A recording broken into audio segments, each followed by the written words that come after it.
Morning, everybody. Hope you guys are doing well. Sent out the daily bias for today. We're looking at targeting this ERL, at least for first couple minutes here. I'd expect 930 is just going to continue to expand up into PM session high, which is that target right now. We traded into the daily imbalance on NASDAQ in discount of the dealing range, just slightly. So drop right into discount. That's an IRL. We look for ERL afterwards. Then if you go to the hourly chart, there's your ERL. So looking for preferably a trade all the way up into here. I don't know how we're going to react after we pierce the PM session high. That being said, because we have pretty substantial daily SMT, you can see the Monday lows, all this low resistance session liquidity here was not manipulated yet from yesterday compared to NASDAQ. Obviously, all of Monday has been purged. So that to me, it still seems like all of this has got to go eventually. So depending on how we react, you can see ES just pierced their PM session high. Depending on how we react to this fair value gap here, and to this pool, we'll see if we get a continuation down into the 8:30 news wick with 10 a.m. news. So there's a bunch of different things kind of happening today. We have 10 a.m. news. We've got somewhat of some conflicting bias. I'm still trusting it to at least pierce the PM session high up here. But as we approach 10 a.m., we'll see if there's any possibility that we reverse and then manipulate the other side. But I doubt it, since normally when you have 8:30 news and 10 a.m. news, one will be the manipulation leg and one will be the distribution leg. It's very rare that you have two manipulations. You can obviously see here 8:30 manipulates London low. We're closing the candle body on all time frames above the salsa liquidity, so that's a pretty clear manipulation leg, I would say, right? Ending one MMXM with the market maker sell model here, ends one and then starts another one. That's your definition of manipulation. So when you see that, obviously, then you'd expect that 10 a.m. is going to distribute instead of manipulate a second time. Very rarely do you have something like this where 8:30 manipulates, trades up here, 10 a.m. manipulates, and then it trades all the way back down. That's kind of seek and destroy in my mind, and that normally does not happen on a high impact news day. So with all that being said, I said into predictions chat, we'd favor a manipulation at 9:30 below true day and 8:30. Get some bullish SMT on the lows, which we already have bullish SMT on the daily chart, so that kind of plays in. And then a potential trade all the way up into the ERL or up into lunch high, which is actually a pretty decent range, 122 points. So don't be faked out by these smaller candles. These are actually quite large. So make sure your stop and risk management is on par today, and you're not getting tripped up by the larger ranges.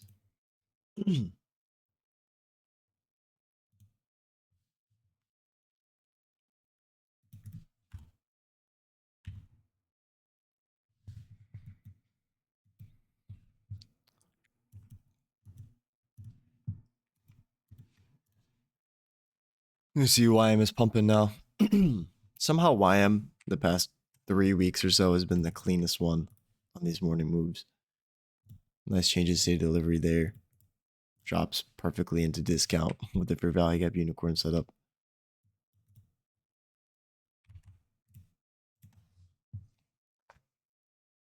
What you expected to trade to 50% of yesterday's range? Yeah, I would assume so.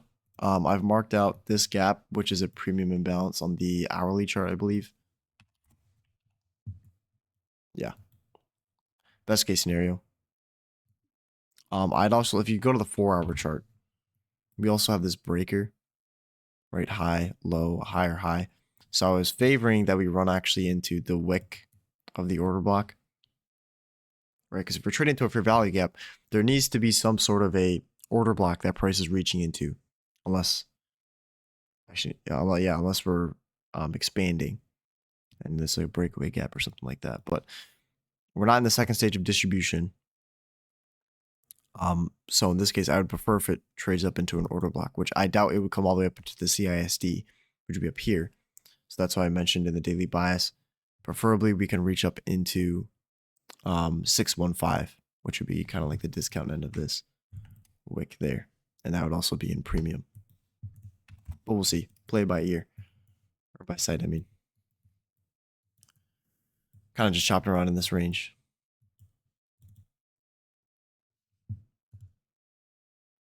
There should be audio. Is there no audio? There should be audio.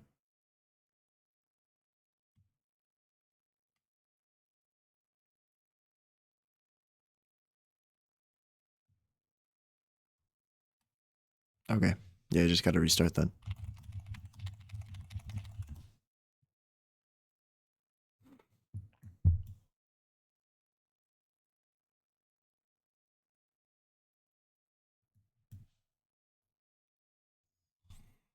Version gap here holding.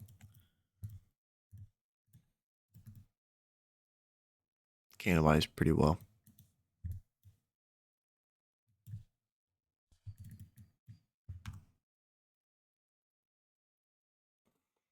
CES is manipulating up into their session pools.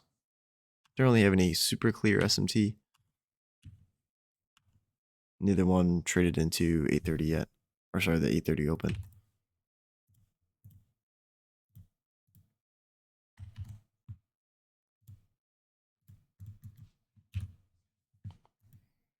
And we have no displacement either. So no bisis forming.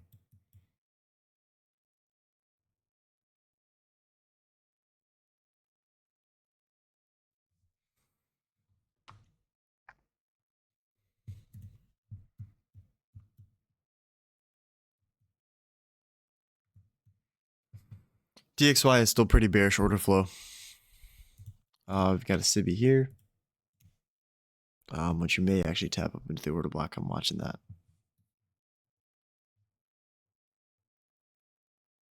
Oh man, YM looks way, way different. Never mind. So you actually have crazy SMT between these lows for sure. But yeah, I would not even look at this as a correlated asset. If you're actually trying to find SMT, just use ES and NASDAQ. Very rarely will you use DXY.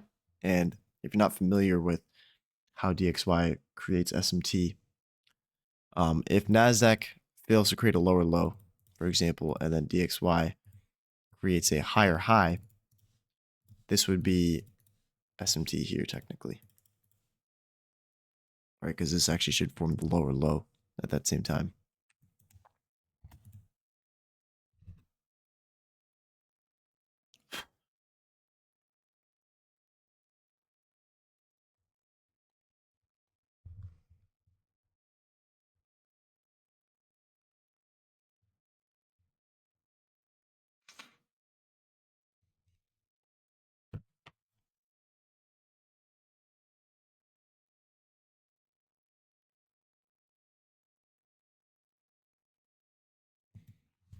Still no bisis in this range. So look at the lack of displacement after 930.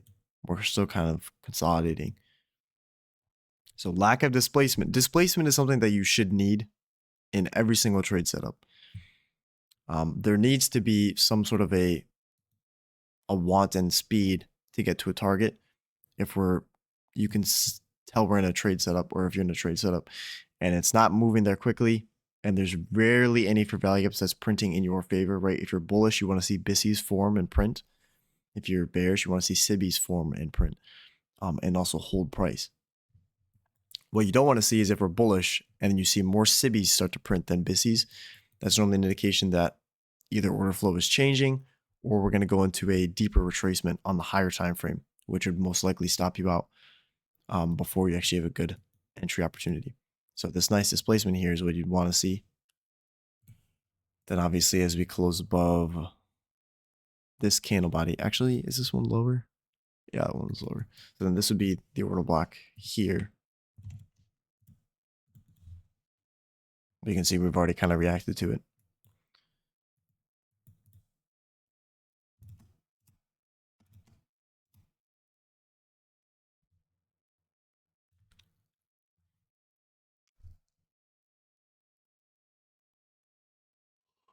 With really no clear gap yet. There's no bisi in there. This is a 2-minute order block too. Nor any bullish SMT on at least the 15-minute. So we actually have session ERL here. Let me pull this up.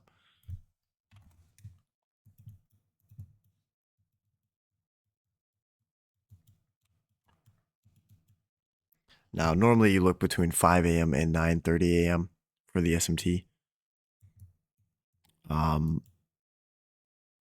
And really the only session liquidity pool that is valid outside of that would be a London session. So I guess you could really use like 2 a.m. to 9:30 a.m. Something like PM session high and lunch high is not really of concern for SMT. So like something like this. Although, yeah, we're piercing it here. I'm not super concerned unless obviously we start displacing away. Daily SMT is still going to play.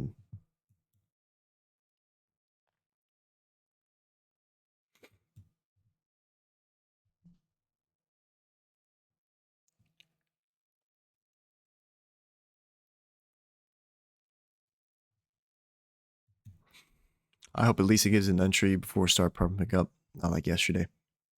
And yesterday was quite difficult. Let me actually let me pull up my Notion. I'll send the write-up if you want to models and reviews. There really wasn't any clear shorting setup, at least in my eyes, even in hindsight. Like that's just something that I used to, every single time I missed a setup or every single time I took a loss, I would go back, delete everything, remark it up, and then try and figure out how could have I caught that move, or what is something I could change to try and get in that if I missed it. And that's good to do in the beginning, but what you want to do preferably is take a sample size. So if you could repeatedly see the same thing over and over, and it's not just a one-off of you either took a loss or didn't read it right, then you could start to look to change it. So something like yesterday, there's not enough like different, that doesn't happen, like that profile that we saw yesterday doesn't happen often enough for me to feel comfortable changing anything. Like I'm gonna keep doing what I'm doing. Obviously if like a week from now we've seen 3 more times like that, then I'll start to consider, okay, maybe I'll look for a later entry on those kind of days. But like it rarely happens.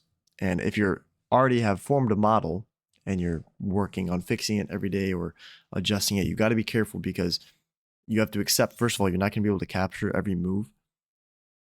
And you have to rely on your ability in real time to see things play out. Like you're not going to be able to see every single setup play in real time. Let me post this.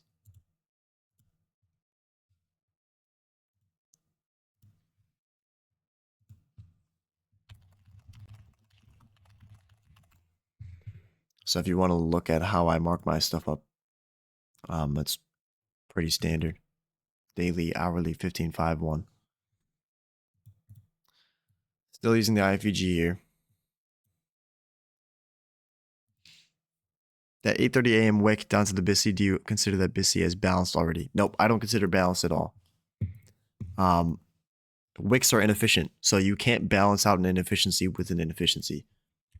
That's a good question though. So whenever you see a fair value gap, there needs to be candle bodies. If you want it to be completely balanced, there needs to be both buying and selling all the way through the range. Meaning like if we have I'm trying to find a good example. Oh, it's too far back. Like this. Notice how this gap is completely balanced once you have all the selling through it and then all the buying, which would be back up to here. So now you have selling and buying, and then once we leave it, then it's a balanced price range. That doesn't mean that something has to be completely balanced for price to leave it. So in this case, like if we're tapping into here, that doesn't mean that it has to be perfectly balanced for price to react off of it, as you could probably see in plenty of other examples. But it just means that there's a likelihood that price could return back into this and completely fill it if it wanted to, reverse or do a multitude of other things. But this should be the last pump up before PM session high is reached. No bullish SMT that I'm liking. You can see the inversion for value up there holding extremely well. All the candle bodies printing on top. But also to elaborate on that question with the wicks, if you have like 4 wicks within a range, normally on a lower time frame that imbalance is going to be balanced, right? Because on a lower time frame, a wick is always a couple candle bodies. So if you have a gap and there's like 4 or 5 wicks all piercing into that, then you could most likely assume it's going to be balanced and that price isn't going to need to react off of it later. I did do an entire video on fair value gap balancing. I think it's like advanced guide on fair value gaps or something like that. And then there's another advanced guide on IFVGs/order blocks. Those 2 videos are really useful for tape reading. And I think it's a skill that everyone should pick up, at least even if you're not using that specifically in your model. I think every single tape reading tool that you can acquire will be beneficial in reading price, right? Like even if you don't understand something and don't want to implement it into your own model, knowing where order flow is likely to go to will help you build your bias, which then will help you maybe take a different trade, look at something differently, and then hopefully perform better in the long run. So really no entry long that I would have liked in this. There's no bisi within this range that we dropped into, although we did hold the order block and the IFVG. I don't really like that too much, especially with no manipulation below 830. So we should get 2494 tagged. Let's take a look at ES.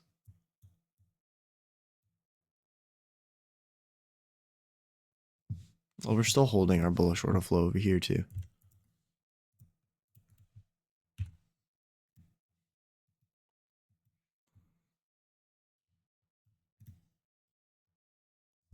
And there's your ERL.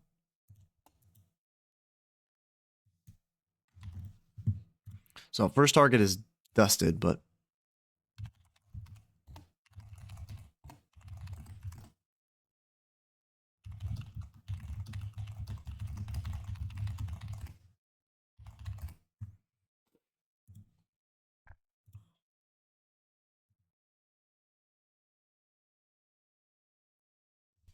flux order flow is respect of the PD arrays. Yeah.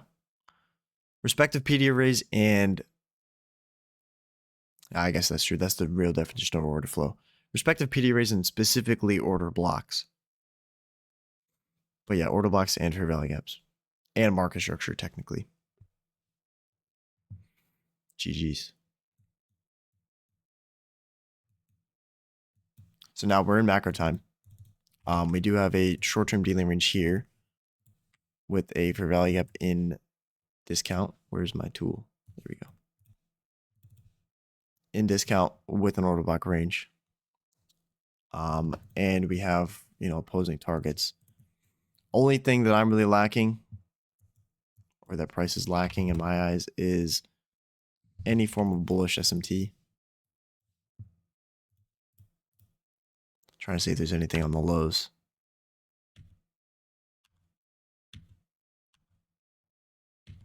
There's really nothing. Obviously, you got this mess over here, but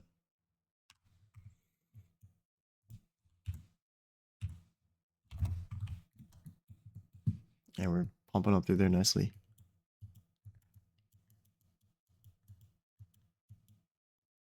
$8.46.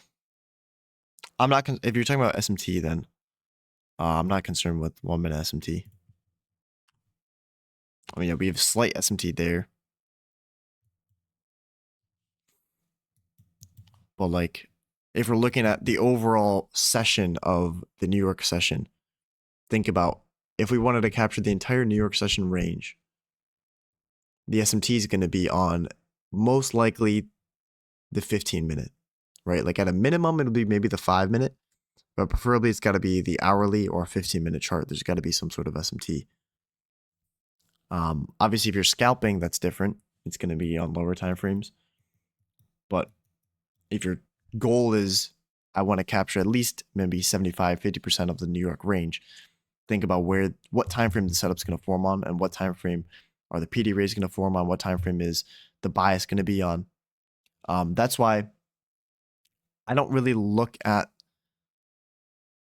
daily bias too much. For me, it's like, yeah, I have a daily, I pull up the daily chart to see, okay, where are we relatively? Is there a gap? Is there liquidity that we're obviously reaching for? But majority of my bias time is spent on the 15-minute and the hourly chart.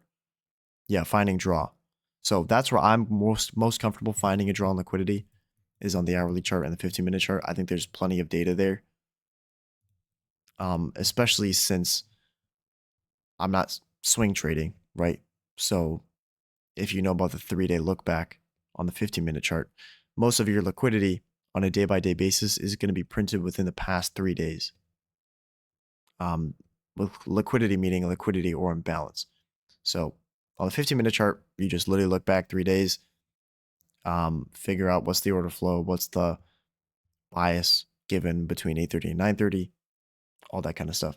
I posted if you go into Q&A, I posted a checklist, I guess, in the daily biases tab. I don't go through that every day. It's just if you're struggling with daily bias and you don't know really what to look for, there's like a checklist from like A to B of how you can formulate a bias. Eventually, it just becomes habit, right? Like you don't go through the checklist every single time, which there's nothing wrong with that. You can, but it's just to formulate good habits. We got 6 minutes till news, and there's nothing in here that I would have liked to go long in. So got to be careful. I know we don't normally like to see 10 a.m. manipulate as well, but I'm going to watch to see if we do manipulate this end of the range because we have a lot of low resistance now here that I'm concerned with starting to form, especially with us not even manipulating 8:30 or true day open. Gotta wonder if we're going to return back to the daily imbalance or what. I don't know.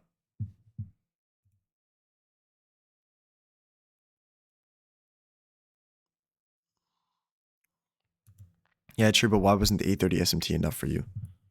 You mean on the higher time frame? The higher time frame SMT? It would be. Like normally it is. But it's also very rare that we get daily SMT. And even if we have daily SMT is fractal. So if we have daily SMT, you'd want to see, hourly SMT, 15-minute SMT, which we do have SMT on the hourly chart, but it's not within the morning session. Like for me, what I'm focusing on is there SMT between like intraday. So it's got to be from midnight to now. Was there any SMT that tips its hand? So yeah, whilst that daily SMT still does work, even if there was SMT, like even if there is, even on the 1-minute chart, like you'd have to wait for bullish candle 935. There's no bisis in this range. At least on the 1 minute, 2 minute, nothing, 3 minute, nothing, 4 minute, nothing.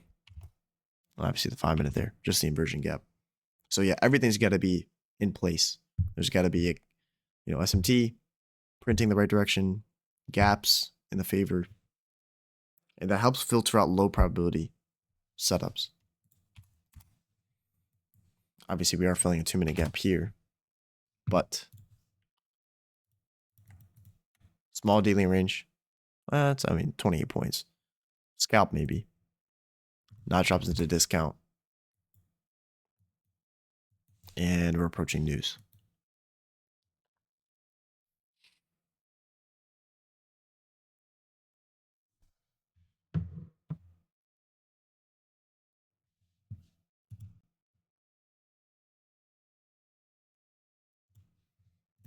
We do have another 4 a.m. or 4-hour candle about to print, right?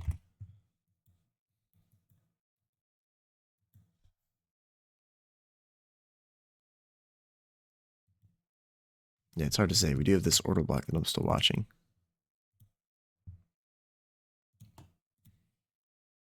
Which you should just reach up into the IRL there. So we still got a good 120 points to reach up into there.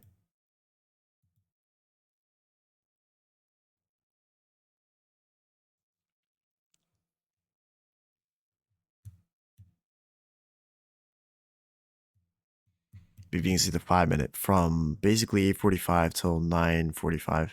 An hour of just consolidation. No gaps formed within this range. Just wants to displace after. So there's your lunch high. Next on the checklist would be, let me see. What did it say? 2615. So up to here.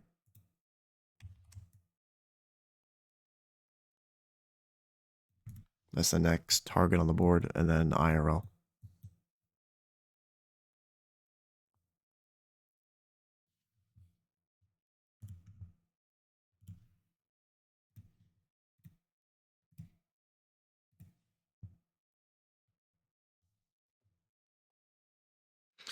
Kind of can't hold trades longer than 50 points.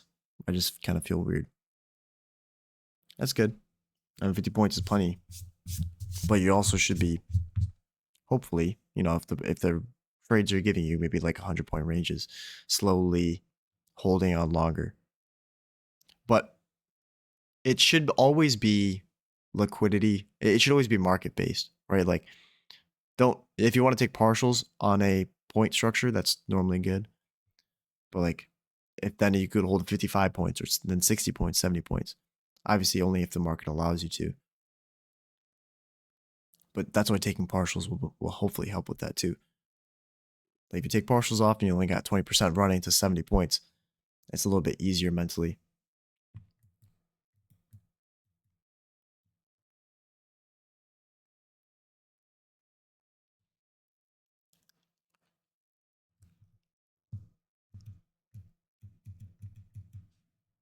All right, so news.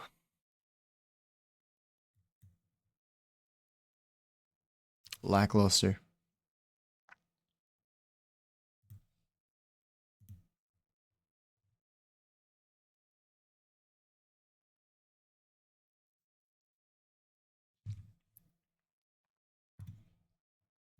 I want to see it drop one last time in a discount, or at least maybe just this gap here, the order block.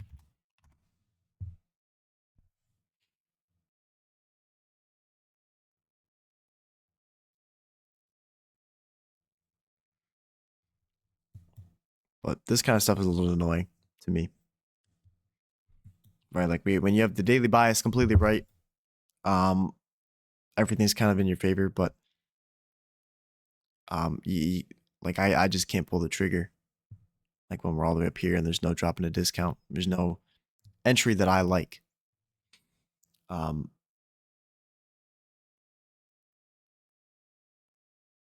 What you don't want to do is FOMO in, right? Like at a certain point, you gotta take the experiences from the past, and I'm sure everyone has FOMO'd into a move before, and you gotta learn from it. If you keep making the same mistakes over and over and over again, you're probably not self-aware. You're not reflecting enough, and then that creates a lack of discipline. So I mentioned it yesterday. The first step in self-discipline is self-awareness. So you got to realize you have to truly sit down and write it out, or like sit down in silence and listen to your own thoughts of why do I keep making these same mistakes, and what's the underlying belief. That's why if you haven't read Jared Tindler's book Mental Game of Trading, I didn't give it to you, but here is a PDF that someone sent in this Discord. It's not mine. Download it if you're struggling psychologically or if you just want to improve. It is probably the best psychological book that you could probably read, in my opinion. I think it beats Mark Douglas. I think it beats some of those other guys. And he's got some free stuff on his YouTube too. But that book there, it's maybe 300 pages. You can finish it in probably a week if you took it slow. But the way he makes you think in that book is drastically different than any other book I think I've seen.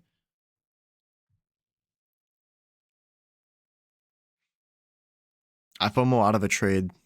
I think it's because I couldn't trade for 3 weeks and need to get confident again. I would say focus more of your confidence on execution. So don't focus your confidence on the P&L. Use a low amount of risk for like a week or 2 weeks, right? And then focus all of your confidence on just executing. So that means avoiding days and avoiding trades that wouldn't normally line up with your model, and then taking trades and not even caring about the outcome of the ones that are within your model. And when you build your confidence on just the execution and not even relying on the outcomes, your trading overall becomes so much more, you become more confident for sure. And it just becomes, I think, more fluid. Like you take less trades, you stop worrying too much about the outcomes. Because as long as you do the right things, the outcome will take care of itself, right? Like you only have to be 1% better in your wins than your losses, and you can make money in this. So when you understand that, okay, I only have to be like slightly better. And if you're already in this Discord, I imagine that you already have an edge like over most people mentally. So you have the ability 100% to be profitable in this if you're not already. So that's why, it becomes just a psychological part. Can you just defeat your own self, get out of your way? And I promise you it'll become a lot easier. We're dropping to 2-minute gap there.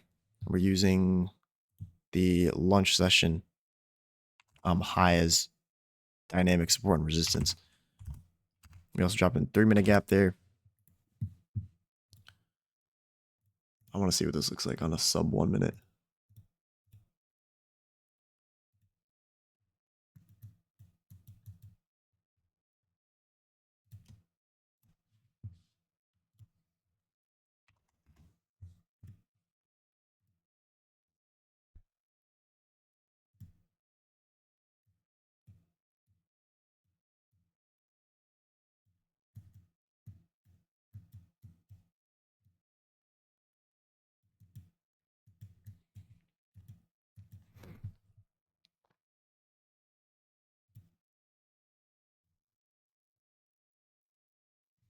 You'll need to actual journal losses correctly too. Those trades are more important than the winning ones. 100%, man. Yeah. In the beginning, I used to just, whenever I would break a rule, not even the losses, whenever I would break a rule or take a loss, I would just kind of mentally throw it out and be like, oh, that's not going to happen again. And I wouldn't journal it. And that was one of the biggest mistakes I made early on. And because it's uncomfortable, right? Like it's uncomfortable to accept full responsibility of doing something stupid when you shouldn't be doing it. And then having to go back in the future and have to look at it and be like, okay, yeah, I did that. And then, understand why you made the mistake.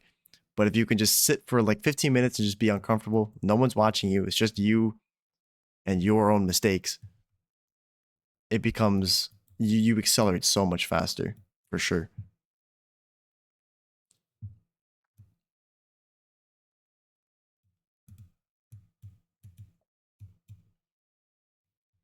So 615 is the current target. And oh, by the way, this is like an efficiently filled 1 minute gap. So see how there's both selling and buying within that range. Normally, also, when you have a order block that's formed within a fair value gap, that order block is quite strong. Unless we obviously have to turtle soup that range, which we rarely do. But if you have a gap like this, I'm trying to find an example. Don't really have one, do we?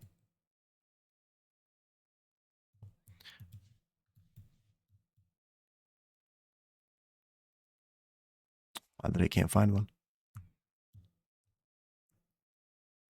Here like this, I guess. But when you fill a gap, and then we leave an order block range behind, so this entire down closing range, this becomes a high probability order block. So order blocks that will hold are either, besides breakers, are either going to be formed next to a fair value gap or within a fair value gap.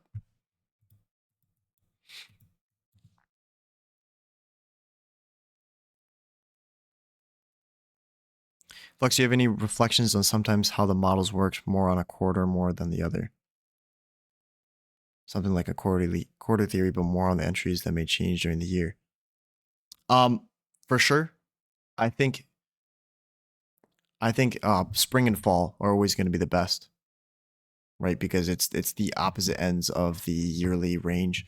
So no matter what setup you trade, the spring months and the fall months are going to be the two best months for trading ICT concepts for sure.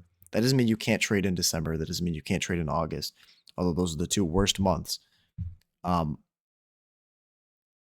elements of both time and price are more precise in, I would say between maybe February to May, maybe February to June, and then September to early November.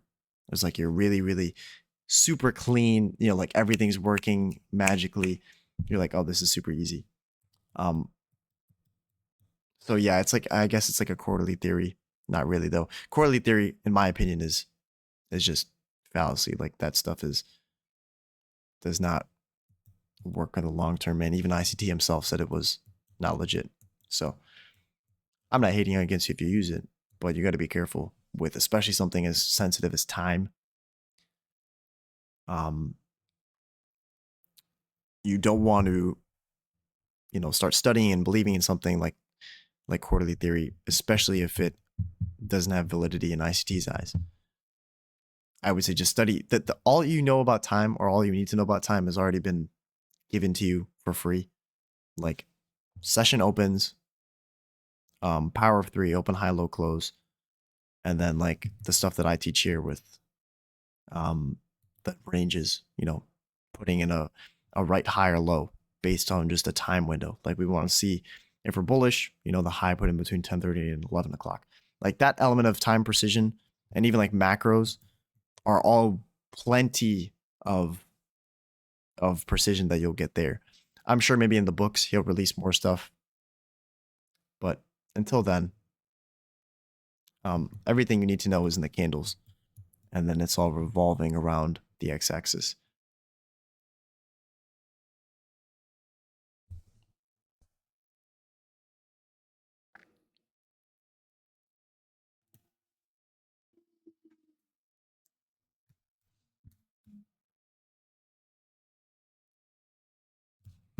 See what the other guy's doing. Yes, beautifully pumping up there. We're slowing down a little bit because we have this inefficiency. Let me go to the 15-minute chart and mark it out really quickly. So whenever you have a PD array that is counter trend or counter bias, you expect it to be used as inversion, but within that range, you're going to have high resistance liquidity runs. So where it kind of slows down, it's a speed bump in price. So speed bump in price, and then once we get out of it, you want to see preferably a retest, and then it trades back up into target. You mentioned on optimal entry did not present itself for you. Can you speak more about what type of entry you'd be comfortable or having confidence in taking retracement into a discount and order block? Yeah, at least up until here, I like this gap, especially on a sub 1 minute time frame. This reversal structure in here where you have a wick, probably in 2 minute. Nope. There you go. 3 minute wick into a gap. That's preferred. But normally what I like to do is I want to be capturing similar to the 2022 model, where it's close to the reversal, as close to the reversal as you can get,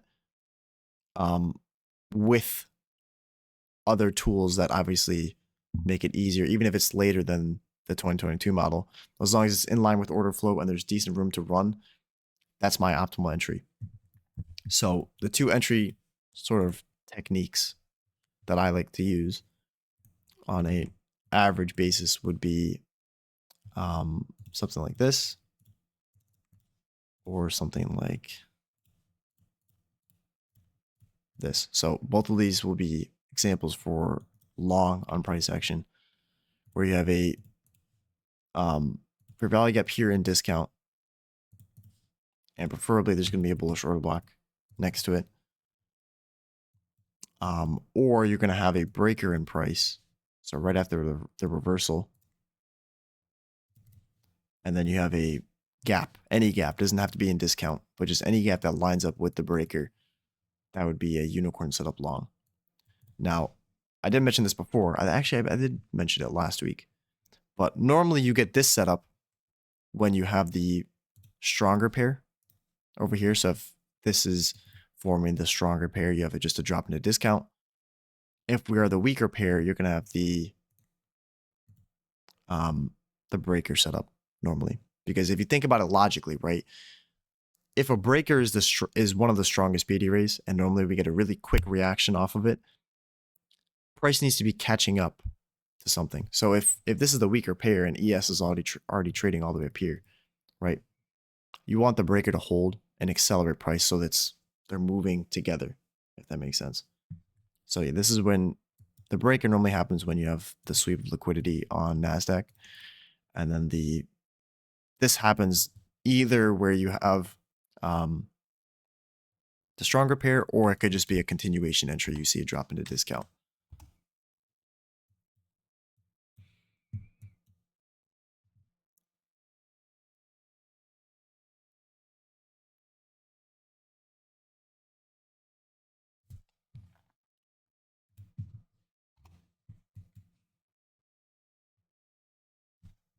It's like this order block here. I'd prefer if it held.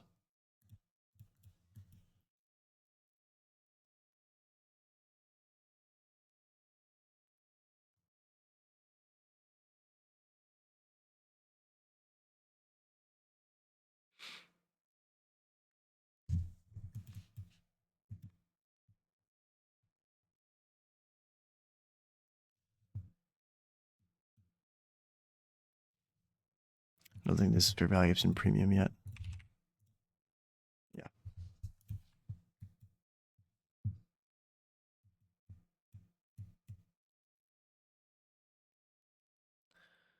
$2647.75.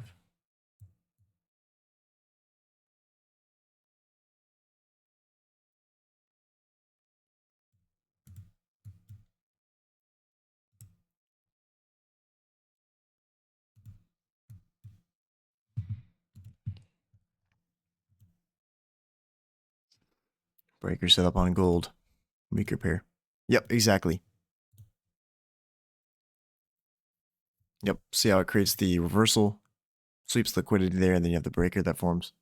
That's normally what you see. That doesn't mean that the breaker setup can't form on the stronger pair when you're bullish. It just is preferred. So the breaker for the long needs to have a high, low, and higher high. Yeah, so a bullish breaker will be like this. So this is what you look for. It needs to have a low, high, lower, low. So that'd be your breaker. When we're bearish, you need to see a high, low, higher, high. And then this is your breaker. So if I go to the hourly chart, 15-minute chart, high, low, higher, high, breaks it with displacement. This becomes your bearish breaker, which is why I wanted to target this lower portion as a short-term draw on liquidity.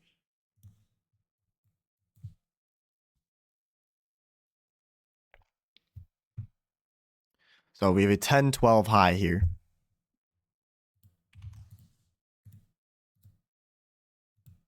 It's the wrong time, right? So preferably you need to see this pierced within this range, or just continuously piercing new highs up into that range.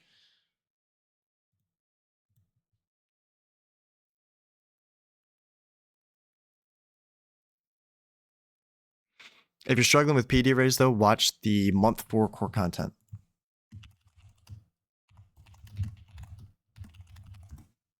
on ICT's YouTube channel. There's plenty of information there, and it's definitely way more in depth than I could go. Then the PD array matrix, I think, is mentioned in month 10.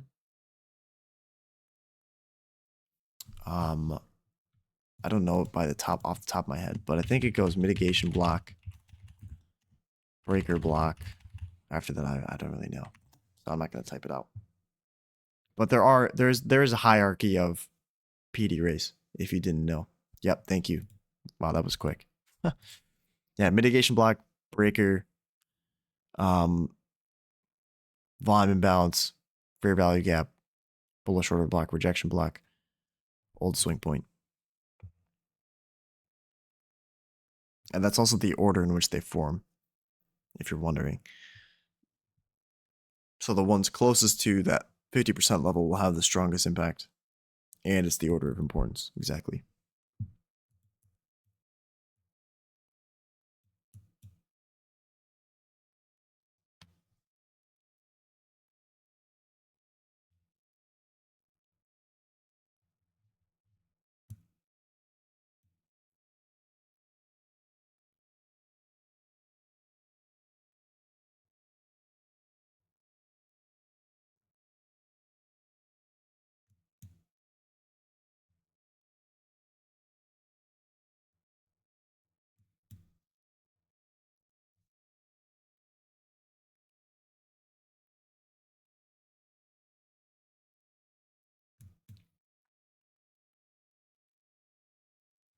So we're reacting off of the inversion fair value gap. Look how high we closed up into the range, right?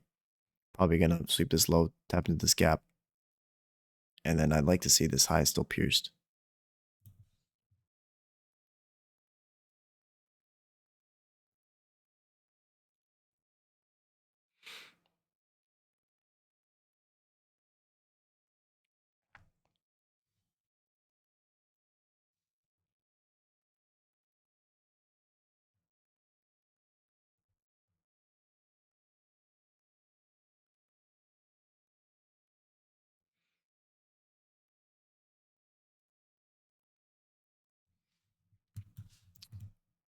Let's see what ES is doing. So ES did pierce up into premium. That's exit SMT, right?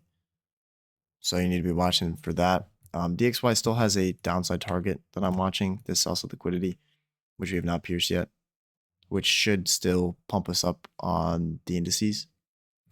See, YM is still climbing, but they don't really care what the heck the other two are doing. And we're still kind of stuck in this gap. So if I pull the 15-minute chart, zoom out. We did, I think we printed above 50%. Let me see. No, right at 50%. Wow. So right at 50%, the wicks are outside of it, but I'm more concerned with the candle bodies. Tapped into a bearish order block next to the gap.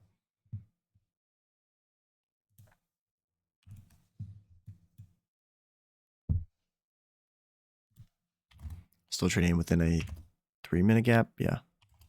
And a 3-minute order block there.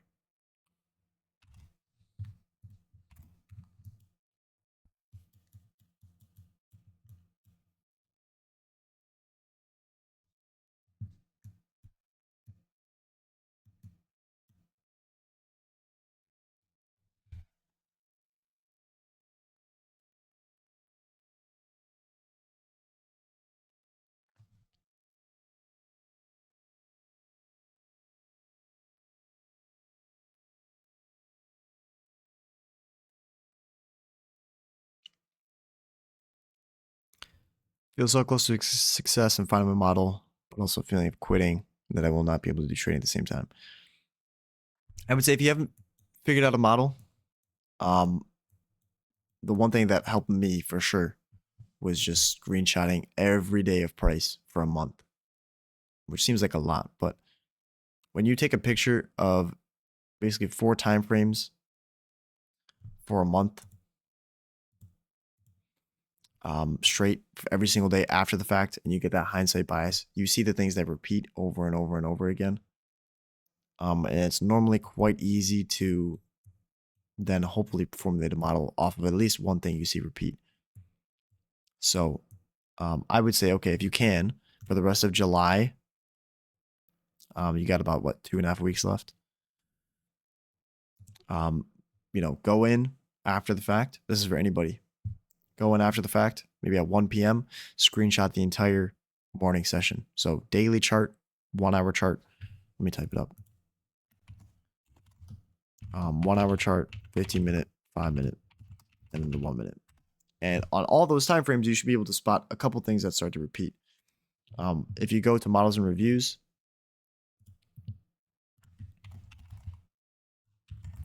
there's plenty of examples within there's a bunch of like zip files you can download, and it's just my examples of the markups. And after that, you build up confidence of seeing, oh, this repeats over and over and over again, and you build a confidence that you can actually see it live. So all that stuff helps extremely in building an actual model. If you're still struggling with it, you can also just DM me and I can help you figure one out. But we are dropping back into the dealing range, and 15-minute and the 5-minute are respecting that IRL. We do have some premium SMT between ES and NASDAQ currently. So you can see taps into premium there, probably in 1 hour gap. Yep. So now you got to be careful of a short-term reversal. No solid entry. I don't think there's anything that was fantastic. Like, I guess maybe this 955 long, but that's a continuation entry. And those are normally pretty rare. Continuation entries where you don't really have any, you're going long in premium or going short in discount, and that's normally it's just one that you sometimes good to avoid. Continuation entries, surprisingly, is, at least for me, hard to capture because you're not long, you're not buying low and you're not selling high. And it's normally kind of difficult because you have to kind of break your rules. But obviously, we are dropping into a dealing range here, discount with a fair value gap, with a turtle soup here. So, hypothetically, that's a good long setup. And you also target a new high between the time range. So this 10-12 high, I would expect to be pierced between 10:30 to 11. Let me screenshot this actually quickly.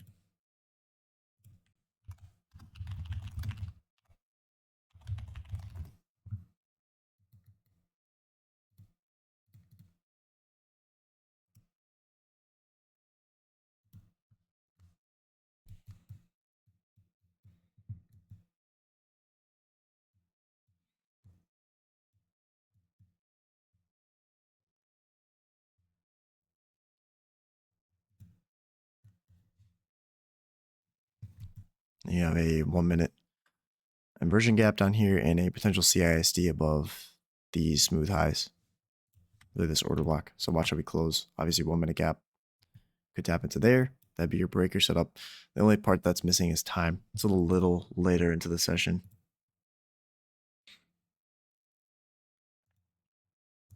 When would you consider a market structure shift in today's range? Over here. So we already had bullish market structure coming into 930. But look at the manipulation, and then the last up closing candle in that range would be here on the 5-minute chart. It's a little bit easier to see, right? So then that would be your market structure shift as we broke above that with displacement.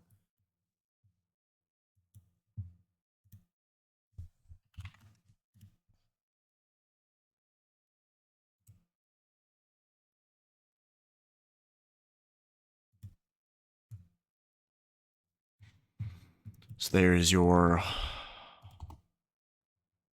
1 minute fair value gap with a order block right here. Change of state delivery. So with everything lined up, that would pretty much make sense to long up into here, in my opinion. And that's a good, 39 points.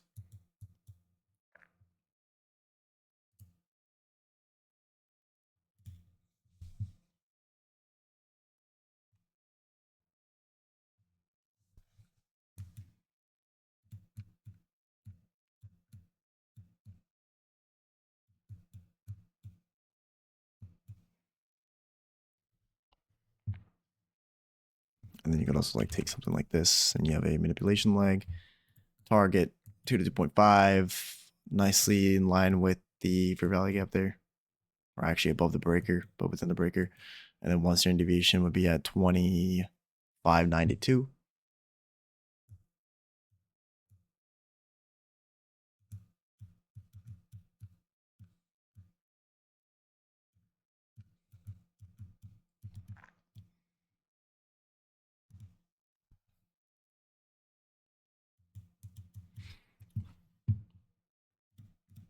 But look how we're reacting off of this discount for value gap and the CISD quite nicely. Candle buys are printing above that. Also notice how we have no sibis within this range. So what kind of leg would you expect this to be? I would expect this to be a retracement leg, right? Reversals will have displacement after them. Retracement rarely has displacement in the leg unless it's a higher time frame retracement. This kind of lethargic move down where there's a lack of order blocks, lack of fair value gaps within that range, then boom, taps into a discount fair value gap. And then now what do you get? Instantly, speed. You get a displacement candle trading above a last in this down closing candle range and this up closing candle, which is your change of state delivery. And then you'd like to see speed, more bisis form as then you retake that high. So there's a lot of low resistance over here, and there's no speed bumps within this range, at least on the 1 minute, 2 minute, got nothing, 3 minute, nothing, 4 minute. We have the 4 minute wick, but that's not really of concern to me. So like now as we're also approaching, it's 10:29 right now. You got everything basically in play for pretty quick speed up, new high. Also tapped into this 5 minute gap.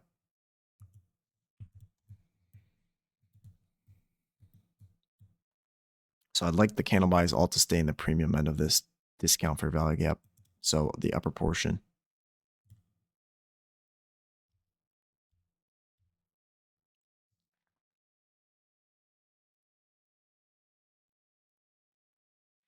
Now there's something called an implied fair value gap, which just means if you were to drop to a lower time frame, there's going to be a fair value gap there. And that basically looks like where you have a candle body and then wicks. Make this black. If you're new to ICT concepts, don't worry about this at all. But just for a visual representation, when you have a candle body with wicks, and then you have basically wicks overlapping like this, and then like this. Notice how the wicks are inefficient. So sometimes you can have a gap here. I'm trying to show an example. Notice how like this portion, there's some inefficiency. I'm not the best at explaining it. So like you could technically see that as an implied fair value gap because if you drop down to a lower time frame, this would just be kind of look like this, where you have, and there's like some wicks back and forth within a displacement candle. But normally it doesn't matter. You don't have to worry about that. But here's 10:30. So London close, macro, if you want to call it that. It's not really a macro, but London close. You'd like to see some displacement now.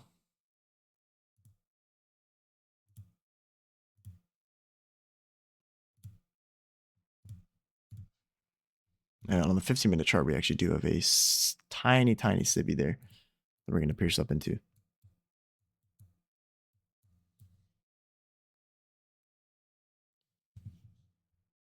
Now, once we take out this high with displacement, we should not return back into this fair value gap.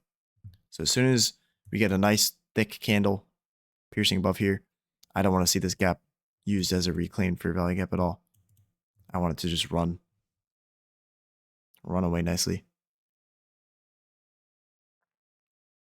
And preferably, obviously, that implied fair value gap doesn't have any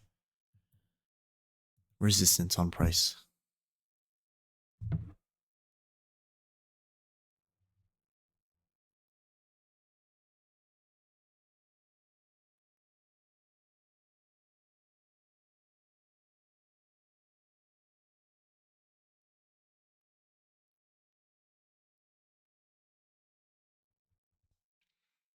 So there's the speed you'd be looking for, right on time.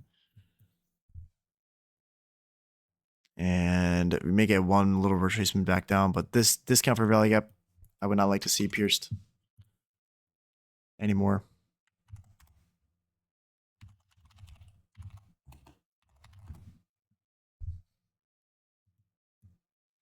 And anything after that is extra, right? Like if we reach up into here or into here, that's extra for price.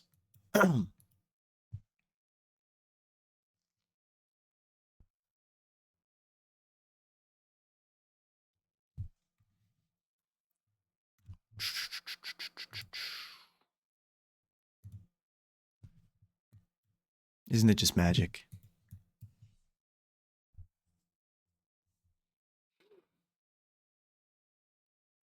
Like I said, you don't need quarterly theory. You just need to have the understanding of highs and lows at the right time. All the other stuff is not needed. But there's your new high. As expected, we're looking for 2615 and then 2647 as the rest of the range. GG's. New high put in. Rest is extra. But look for identified levels as premium targets. So I took a scalp off that. We're dropping a discount. That's my entry technique. It was a little bit later in the session, but we still had room to run. I'll screenshot the entry there.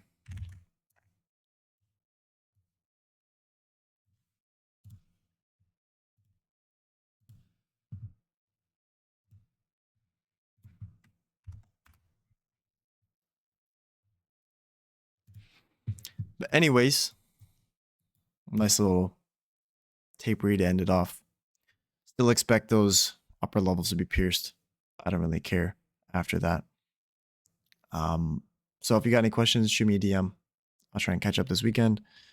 We may have a backtesting session on Sunday. Tomorrow I'll be quite busy. But Sunday or Monday, actually we could do it Monday since we probably won't be streaming on Monday anyways, unless there's news or something. But yeah, if you got any questions, you got any insights, feel free to share them in Trading Hall. I'll see you guys sometime soon. So stay safe, get outside if you can, enjoy the rest of your day, and I will talk to you guys soon. Peace.